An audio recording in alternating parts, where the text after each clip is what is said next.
The dog barked once. Sharp, alert, then went quiet again. Evelyn didn't notice at first. She was dragging her suitcase over the threshold, still chewing mint gum and scrolling through a text from her sister. It was the end of a long weekend, and her body ached from the cramped car ride. She kicked her shoes off, calling out, "Daniel, I'm back," expecting to hear his usual sarcastic, "Took you long enough." Silence. Not the usual kind. Not the "he's watching something in the den" kind. This silence had shape to it. Wait, as if the house was trying to hold its breath. She frowned and dropped her purse on the entryway table. That's when it registered, the scent, or lack of it. No faint odor of his aftershave. No coffee grounds lingering from his late-night cups. No wet towel thrown over the stair rail. In fact, everything was clean, impossibly clean, as though the house had been reset to factory default. Her voice caught in her throat as she moved through the living room. The usual clutter, his car keys, wallet, earbuds, gone. The charger cord that always hung off the couch, gone. The slippers he left by the armchair every night like clockwork, gone. Even the armchair pillow looked fluffed. Her stomach sank. She walked into the kitchen. The fridge still hummed. Fresh eggs. Full milk. A note on the whiteboard. Garbage day moved to Tuesday. Written in her own handwriting last week. Nothing new. Nothing from him. She opened the coat closet. Empty. His jacket, the brown one with the frayed collar, was gone. Upstairs, she checked the bedroom. Her side was untouched. Neatly folded throw blanket.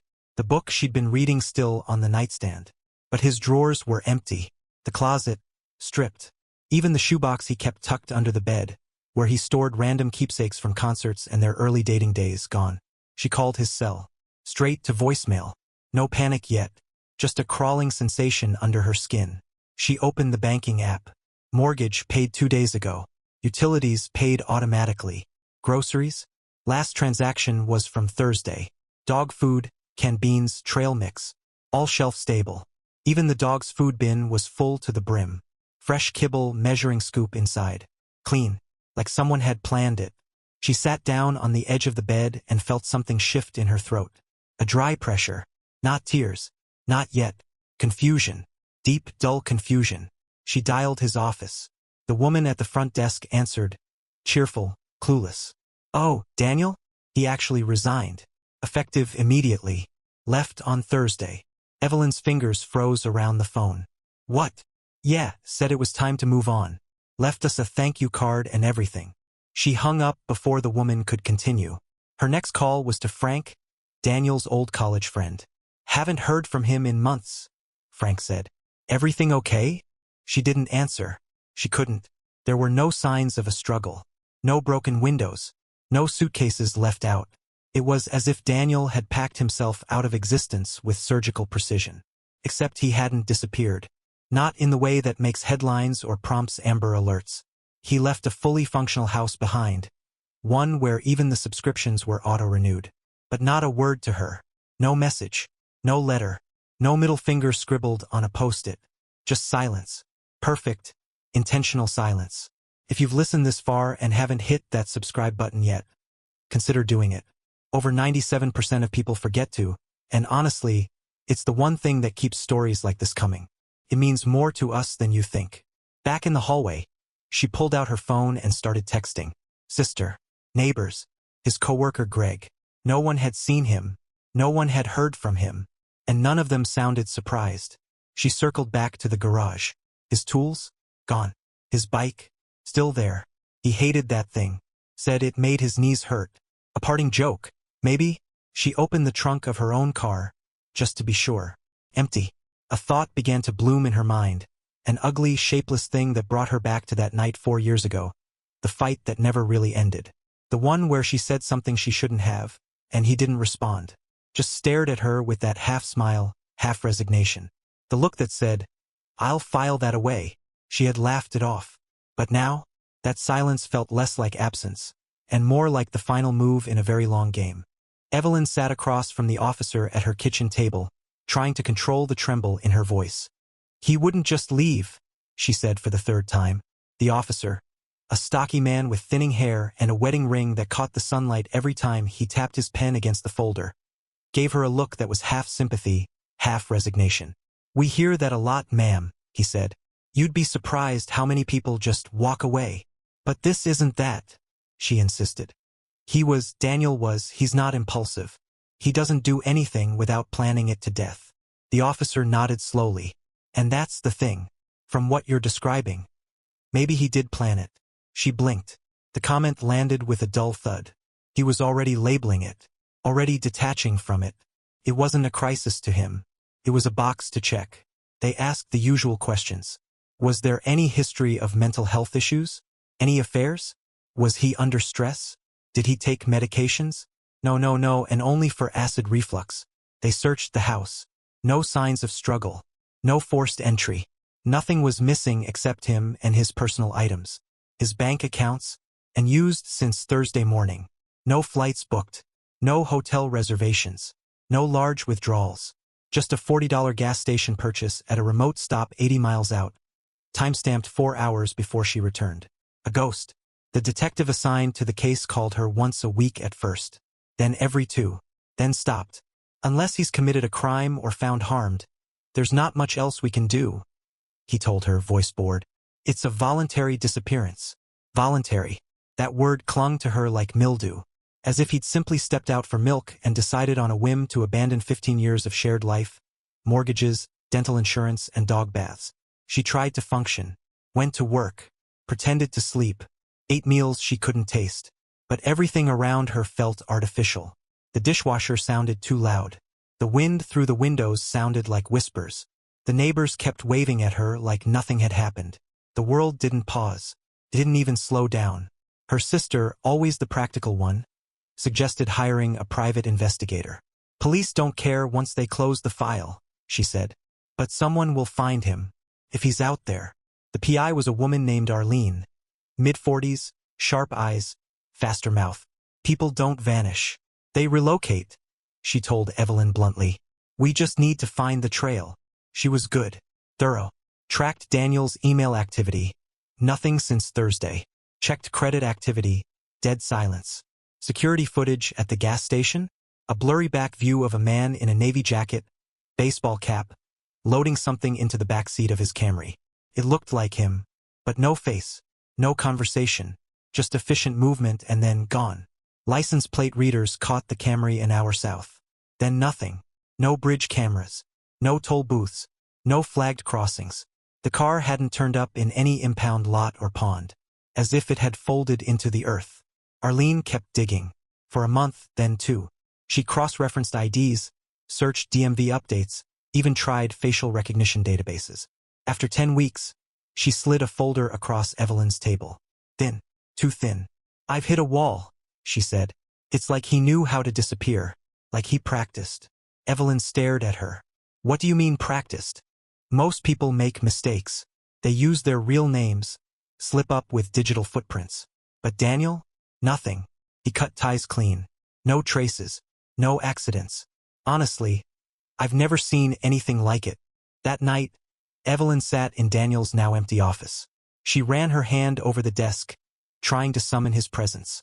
The framed photo of them from a Vermont trip was still there. She hadn't had the heart to take it down. She stared at his face in the picture, smiling, squinting against the sun. Her hand tightened around the frame until her knuckles ached. What scared her most wasn't that he was gone.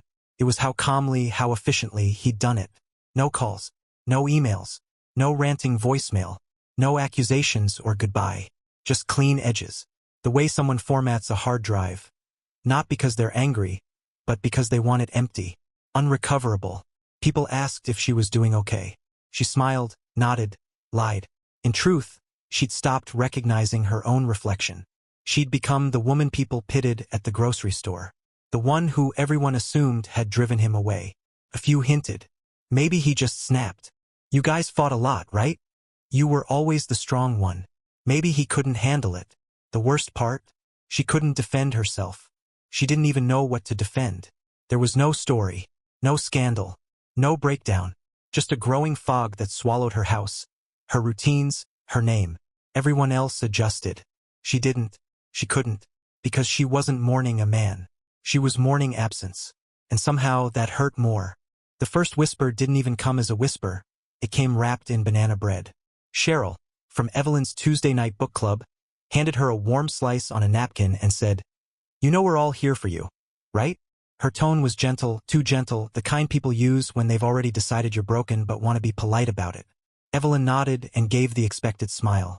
Then Cheryl tilted her head and added, "Was there anyone else, do you think? I mean, on his side?" The bread stuck to the roof of Evelyn's mouth. She choked down a swallow. "What? I just mean, maybe he left for someone. It happens. People get bored. Or lonely. Or whatever. Bored. Lonely." The words floated like mold spores in the air. She laughed it off, too quickly, and changed the subject. But for the rest of the meeting, she sat in silence, not hearing a word about the book, just watching Cheryl's painted nails pick at a frayed thread on her jeans, over and over again. The next week, it was Denise from HR. Evelyn had returned to work a month after Daniel vanished. She figured structure would help. Normalcy. But her brain didn't retain much beyond keyboard clatter and the sound of her own shallow breathing. Denise cornered her by the break room coffee pot. "You're still off," she said, pouring oat milk into her mug like it was part of the diagnosis. "I just think maybe it's time to talk to someone." Evelyn blinked. "A therapist? Or a friend?" Denise said with a shrug. "Or a pastor or, I don't know. Just not everyone around here." Translation, "You're exhausting us." She started noticing the way people paused conversations when she walked in. The way they exchanged glances when she mentioned Daniel in passing. As if his name now came with a warning label. Then came Pam, the neighbor. They ran into each other by the mailbox one afternoon. Pam, mid-60s, pink visor, power-walking leggings that had never seen a gym. "Still no word?" she asked, faux concern dripping from her voice. "No," Evelyn said. Pam pursed her lips. "It's just, I always had a feeling he was a little closed off, like secretive. Not in a bad way, just, hard to read. I mean, do you think you really knew him?" Evelyn didn't answer. Pam didn't need her to. She was already halfway down the block, calling to her Yorkie about squirrels. That night, Evelyn poured herself a glass of wine and sat in the dark. She didn't bother with the lights anymore. The house felt more honest that way, hollow, quiet. She started replaying every argument. Every dinner where he'd gone quiet. Every birthday where his gift had felt last minute. Every time he'd said, "I'm fine," and walked away. She remembered the time she made a joke about him not being ambitious enough in front of their friends. He had laughed it off, but there was a pause, half a beat too long. She remembered how he used to sit in the car with the engine running before coming inside. 10, 15 minutes sometimes. Just sitting. She'd assumed it was his decompression ritual. Now she wondered if it was the only place he could breathe. She pulled out old anniversary cards. Read his handwriting. Compared it to her own words, long, flowery, performative. His were short, careful, polite. Had she been too much? Too loud? Too controlling? She had always considered herself the responsible one. The organizer. The backbone. But what if the backbone had started to feel more like a cage to him? The shame came slowly. Like a dripping faucet that no one noticed until it warped the floorboards. Not all at once, but through small, relentless leaks. And once it was in, she couldn't shut it off. She stopped telling people she was waiting to hear something. That phrase had started to sound desperate, like a woman camped outside an airport terminal for a flight that never existed. She replaced it with a shrug. Still gone. As if his disappearance had become a weather pattern. She hated herself for checking his email again. For searching his name on Reddit. For scrolling through the Missing Spouses forum and realizing just how many people disappeared without explanation. She wasn't special. She was just the woman left behind. And maybe, not even wronged. Maybe just unwanted. It started with a declined card. Evelyn stood in line at the grocery store. 2 people behind her and 1 impatient child wailing over a bag of sour worms. She tapped her debit card. Declined. She tried again. Declined. The cashier, a young guy with a nose ring and no sense of urgency, shrugged like it was her problem to solve. "Want me to try it again?" he offered, monotone. She switched to a credit card, which went through. But the decline gnawed at her. That account was never empty. It was the joint one. Their safe money. Mortgage. Insurance. Bills. Stability. When she got home, she logged in and was greeted with a red banner. Account restricted pending identity verification. Below it, "Please contact customer service." She waited on hold for 27 minutes. The rep was polite, robotic, and entirely unhelpful. There's been a flag due to conflicting account ownership documentation, they said. We're just trying to protect you. Protect me from what? She snapped. From fraudulent access, ma'am. Her pulse thudded in her ears. It's my account. It's a joint account, the rep corrected gently. And unfortunately, due to recent updates, we need both parties to re-verify before full access is restored. What updates? But they wouldn't say. We'll send you a letter with next steps. The next morning, her auto payments started bouncing. The electric company emailed. Then her car insurance. By lunch, her cell service dropped for a few hours.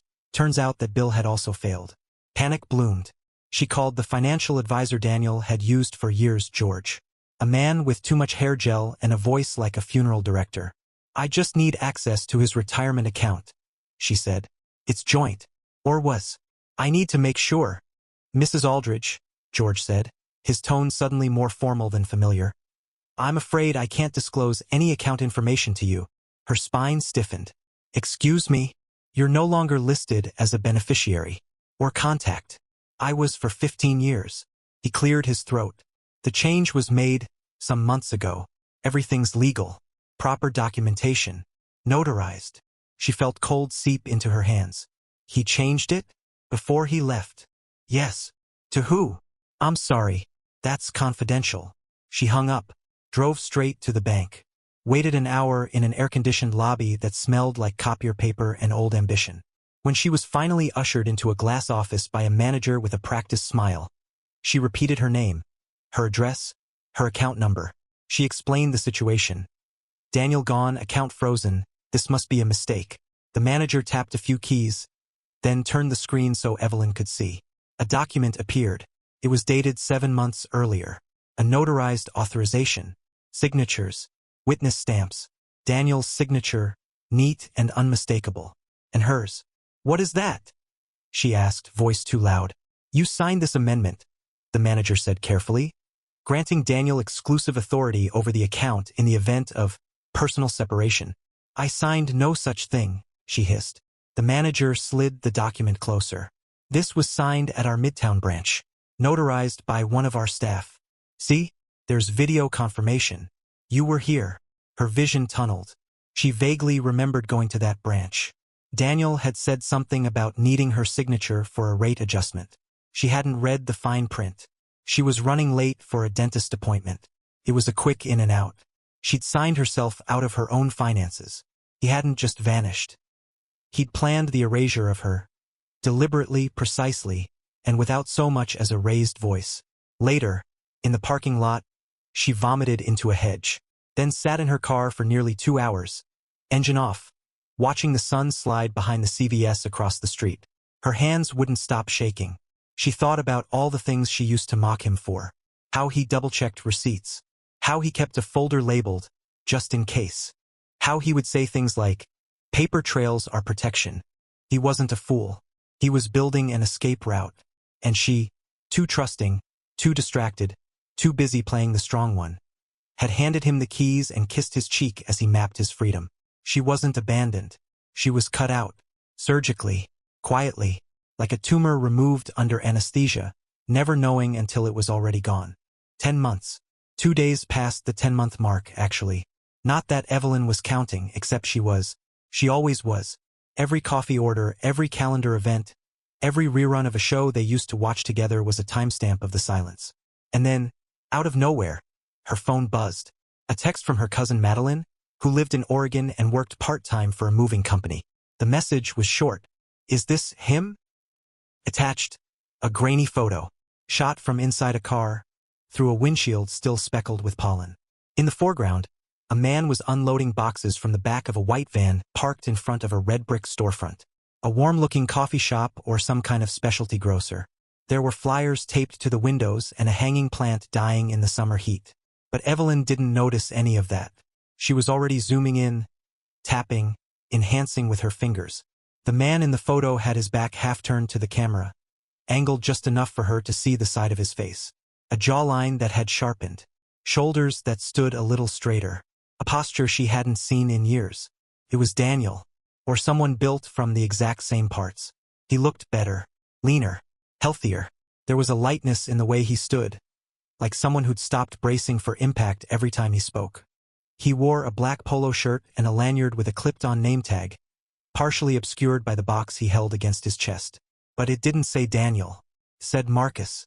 Just that. No last name. No job title. Just Marcus. She didn't blink for a full minute. Then she called Madeline. "Where was this?" she asked, trying to keep her voice steady. "Outside a supply co-op in Ashland. I only saw him for a second. He was helping another guy carry stuff inside. But something about him felt familiar. Then I remembered your photos. I thought, no way. But I had to send it." Evelyn's heart galloped. "Are you sure it looked like him?" "I wouldn't have sent it if I wasn't." The world narrowed. The buzz returned. The hum of urgency, of long-buried instincts snapping back to life. She sat at her computer and started digging. She called the business first. Asked for Marcus. The woman on the phone sounded cheerful until Evelyn said, "I think he might be someone I used to know." Then click. Hung up. She redialed. This time a man answered. She started to speak, but he cut her off before she got 3 words in. "We're not interested," he said, flatly and disconnected. She stared at the phone in her hand. She Googled the address Madeline had sent her. The business was real, but its website was sparse. A single page with store hours, a stock image of organic grains, and no staff listings. She searched employee reviews. Nothing. She tried reverse image searches. No hits. She messaged a local Facebook group under a burner profile, asking if anyone knew a guy named Marcus who worked at the shop. One reply, "Quiet dude. Helps with inventory sometimes. Not very social." That was it. The lead wasn't much, but it was something. Something real. A crack in the silence. She didn't sleep that night. She scrolled through every old photo of Daniel on her phone, comparing angles, hairlines, that little scar near his ear from a childhood bike crash. She magnified the name tag over and over, as if staring at it long enough would make the word Daniel emerge from the pixels. But it didn't. It said Marcus. The next day, she called the gas station where he was last seen, 10 months ago. Asked if they kept archival footage. They didn't. She knew that. Still, she asked, just to hear someone tell her no. To confirm that the past was still behind her and not walking around with a new name. She began researching name changes, state databases, alias registration. Nothing illegal unless tied to fraud. It wouldn't take much. A middle name, a new zip code, and a clean credit reset. The Daniel she knew had once spent 3 months trying to correct a single typo on a warranty form. Of course, he'd know how to vanish without red flags. She didn't tell anyone. Not her sister. Not her book club. Not even the private investigator, who she hadn't spoken to in 6 months. This sliver felt like hers. The first real evidence that she hadn't imagined it all. That he hadn't died. That something deliberate had happened. Hope curdled into something else. Not relief. Not joy. Obsession. She opened a blank document on her laptop and titled it Ashland Lead, Phase 1. Bullet points. Contact numbers. Weather reports. Flights. All the precision she used to mock him for, she applied it to this. His methods. His style. Because if Daniel had chosen a new life, she was going to walk right into it, and make sure he saw exactly who still knew him best. The moment she heard his voice on the phone, something in her spine straightened. Alan Mercer, Daniel's former co-worker at Arcton Technologies. Back when Daniel still wore a badge and carried a worn leather satchel with blueprints sticking out the sides. She remembered Alan vaguely from a few awkward company holiday parties. A man who hovered near exits and hated small talk, which made it all the more shocking when he actually picked up on the second ring. "Alan, it's Evelyn Aldridge." Silence. Then a long breath. "I figured I'd hear from you eventually," he said. No warmth. No confusion. Just tired inevitability. That alone froze her. "Please," she said. I think I saw him. In Oregon. He's calling himself Marcus. I don't know why I'm calling you. You worked with him. Maybe you knew him better than I did." Another pause. Then, "Meet me. Public place. Somewhere quiet. Tomorrow." No explanation. Just the address to a cafe on the edge of town. A place with mismatched chairs and overgrown ivy climbing the windows. He was already there when she arrived, seated in the back, a coffee untouched in front of him. Same tired eyes. Same distrust of conversation. "You look like you haven't slept in months." he said as she sat. I haven't, she replied. A beat passed. I'm going to tell you something, Evelyn, Alan said, leaning in, his voice barely above a whisper. But after I do, I'm going to walk out, and I'm not going to answer your calls again. I'm not part of this. She stiffened. Part of what? He reached into his coat pocket and pulled out a plain black flash drive. Set it on the table between them like it was radioactive. Don't ask how I got it. Just watch it alone. Somewhere private. Turn off your phone while you do. She stared at the device, then back at him. What's on it? Alan rubbed his temple. He told me years ago that he was preparing for something. Said, if I ever disappear, it won't be an accident. And it won't be emotional. It'll be surgical. Evelyn blinked. That's not. Daniel didn't talk like that. He did with me. He picked up his coat and stood. He didn't hate you, Evelyn, but he saw you. That was the difference. She opened her mouth, but he was already gone. Back home, she locked the doors, closed the blinds, and inserted the drive into her laptop. The folder was simply titled Premise. Inside, 36 video files, each named with a date, spanning 4 years. Her hand hovered over the first one. Click. The screen flickered and Daniel appeared, older than she remembered, more tired, seated at his workbench. Behind him, a corkboard filled with scribbled notes and maps. Not a word spoken at first, just him looking into the camera, breathing. Then, this is for no one but me, unless things go exactly as I think they might.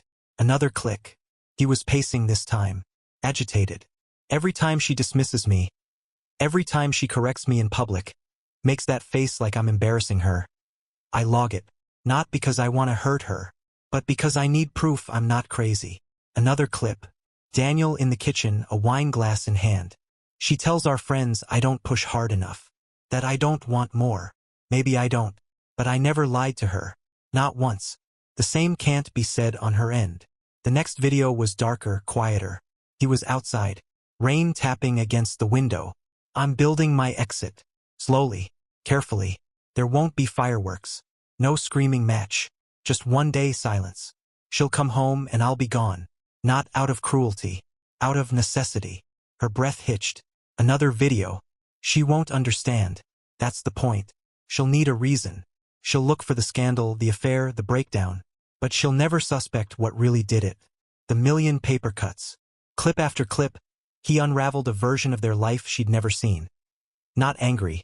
Not manic. Just clinical. Calculated. And chilling. The final video was dated exactly 1 week before he disappeared. If you're watching this, he said, then either I slipped up or someone didn't stay in their lane. Either way, this isn't revenge. This is restoration. Of peace. Of space. Of self. He leaned closer to the camera, face stony. You never raised a hand. But you never let me breathe either. The screen went black. Evelyn sat in the silence of her living room, the hum of the refrigerator now thunderous. He hadn't left because of another woman. He hadn't left because of some midlife unraveling. He had left because she had slowly, methodically erased him, and he had simply returned the favor. But with skill. It wasn't an escape. It was a design. She didn't sleep. The videos on the flash drive had scrambled something inside her, unsettled old memories and bent them into new shapes. She couldn't stop watching, not just out of shock, but because each clip answered a question she didn't know she had been avoiding for years. The structure of it was disturbing. Each folder was dated. Each file had a title. Dinner August 16th, 18, car argument November 4th, 19, New Year's party, December 31st, 20. He'd been building a timeline, personal archive of erosion.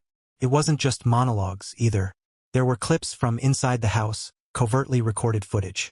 Some grainy, some high definition, all captured without her knowing. In one, she sat on the patio with a glass of wine, talking to a friend on the phone. No, he won't go for the promotion. Says he's happy as is. I swear he's allergic to ambition. She laughed. The kind of laugh she'd usually reserve for someone else's stupidity. Daniel had edited in a short caption at the bottom of the video. Recorded 3 hours after telling her I was thinking of applying for it. Another clip, this time from the kitchen. She was joking with guests.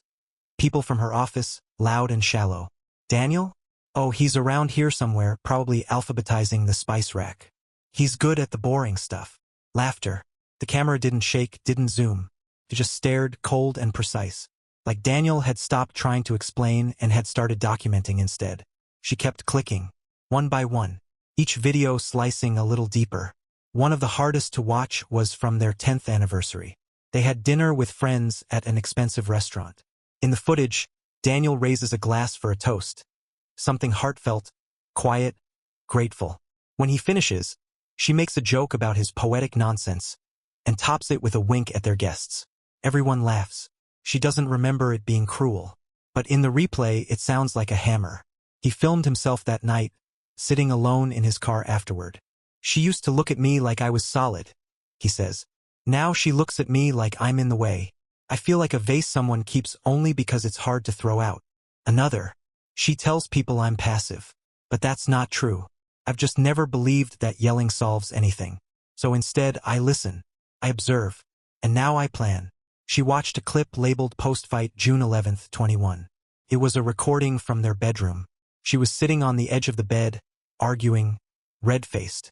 I swear to God, Daniel, sometimes you just sit there like a ghost. It's like arguing with a silent spreadsheet.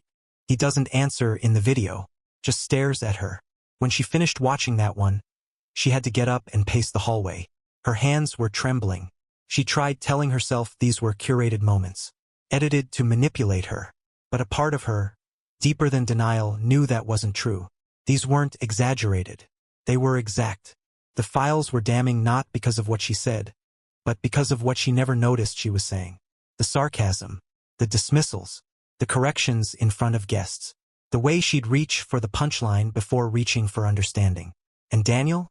He didn't scream. He didn't threaten. He didn't slam doors. He recorded. He noted. He prepared. In one of the final videos, he sat in what looked like a rental storage unit. Clean. Organized. The walls behind him lined with boxes labeled documents, final records, copies. He looked calm. Not angry. Not triumphant. Just done. I won't confront her, he said. That would make it about emotion. And emotion is how she wins. The crying. The shouting.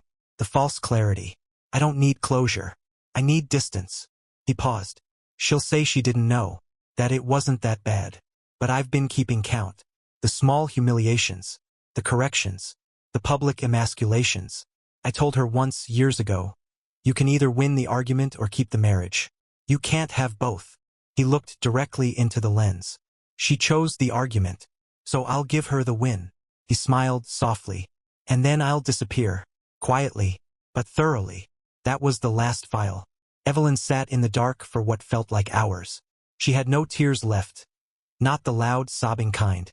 What remained was a slow-burning awareness. A heat in her chest that didn't radiate pain so much as reckoning. He hadn't left her. He had escaped her. And she had given him every reason. One dismissive comment at a time. Evelyn hadn't set foot in her lawyer's office since the early days of their mortgage renewal.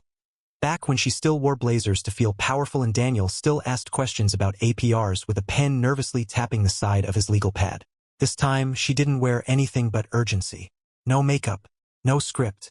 She walked into Mark Holloway's office like a woman dragging an invisible crime scene behind her, only to find him mid-call, motioning her in with a raised finger and a tight smile. He finished up quickly, then gave her that cautious, overly measured tone that professionals use when they're not sure whether you're grieving or about to sue them. Evelyn, I haven't heard from you in a while. She dropped the flash drive on his desk. I need to know what the hell I signed. He blinked. Excuse me? I need a full review. Everything Daniel ever had to sign, co-owned assets, the house, the joint account, the IRA rollover from 3 years ago. All of it. Every signature. Every dotted line. I want a forensic breakdown. I don't care how long it takes. He sat back, arms folded. That's a big ask. My marriage of 15 years disappeared like a puff of smoke. That flash drive has videos of Daniel planning his escape like a goddamn prison break. And now I find out he's got a new name in Oregon, and I'm locked out of everything we ever built together. Mark didn't move for a few seconds. Then he sighed and opened his laptop. You'll need to give me a few days. But, off the record, if he moved assets, and it wasn't in violation of any legal agreement, there's probably not much we can undo. I think I helped him do it, she said quietly. Without knowing. That made him pause. He looked at her, truly looked at her, for the first time. 2 days later, he called her back in. When she arrived, the conference room table was already spread with folders, printouts, timelines, her life, dissected in paper. Mark sat at the head of the table, his fingers steepled. He didn't offer coffee. Daniel started shifting things 27 months before he disappeared, he said. It was gradual, smart, clean, perfectly legal. He slid a form toward her. This is when he filed a quitclaim deed on the lake cabin. Moved it into a separate LLC under his name. You signed it here. She leaned in. He told me that was to simplify our tax structure. It was. For him. Another form. This is the partial liquidation of his Roth IRA. He split it, converted a portion into a self-directed account. Used the funds to invest in a silent partnership, again under an entity. You initialed this line. I thought we were refinancing, she whispered. Mark nodded slowly. And here's the clause buried in the bundle. Any disputes regarding this transfer are to be resolved via arbitration. Binding. She rubbed her temples. Why would I sign off on all this? Mark hesitated, then said, because you trusted him not to be smarter than you. The words hit harder than she expected. She sat back, eyes burning. And the house? She asked, barely able to form the question. The house, he said gently, is technically still in both names, but there's a lien on your half, secured by a promissory note you co-signed in exchange for what appears to be a, let me check, yes, a bathroom remodel. The company, also owned by a holding firm connected to him. Her stomach turned. So he owns my share too, she muttered. Functionally, yes. On paper, it's complicated. But in court, he'd win. She stared at the stack of files, at her own signature repeated like a mocking echo across pages and pages. Jesus, she whispered. He didn't run. Mark nodded. No. He erased you. There was a long silence between them, the kind that makes air feel like lead. She reached for one of the folders. Her own handwriting stared back at her. I remember laughing at him, she said distantly, because he used to keep all our receipts in a fireproof box under the bed. Said it was for in case we need proof someday. I told him we weren't spies. He said, no. But someday we'll wish we had paper. Mark didn't say anything. She looked at him. Did he ever seem afraid of me? He hesitated. Not afraid. Careful. He was always careful around you. She nodded slowly. He knew I'd never hit him, never cheat, but I made him feel less, like a side character in his own life. Mark folded his hands. And now you're reading a script you didn't know he wrote. Outside the office, the world carried on. Horns honked. Traffic lights blinked. Somewhere, a barista misspelled someone's name. But inside the room, Evelyn sat across from the ruins of her own legacy and realized, for the first time, she hadn't been the victim. She'd been the trigger. And Daniel? He hadn't vanished. He'd simply gone where she couldn't follow.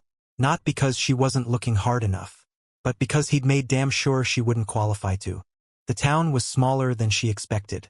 Ashland lay tucked between soft hills and the kind of blue sky that felt deliberately cruel.